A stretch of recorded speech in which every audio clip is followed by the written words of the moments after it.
Iz Slovenije pa v Nigerijo, kjer so tedni šole zaprte. Razlog pa je skrb vzbujajoč.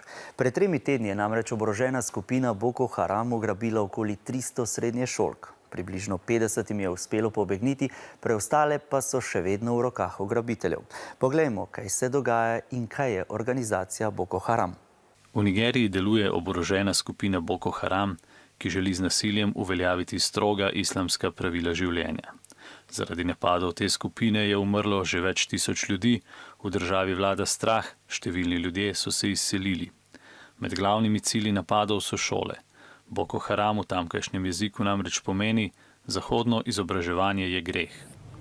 Pripadniki Boko Harama so vdrli v eno izmed nigerijskih srednjih šol in od tam odpeljali okoli 300 deklic, poslopje pa zažgali. Po njihovem prepričanju dekleta ne bi smela hoditi v šolo, temveč bi se morala že zelo mlada poročiti. Zdaj grozijo, da jih bodo kot neveste prodali drugim islamskim skrajnežem. Starši ugrabljenih deklic so jezni na vlado. Očitajo ji, da za osvoboditev deklic ne stori dovolj, protestirajo in zahtevajo odločnejše ukrepanje.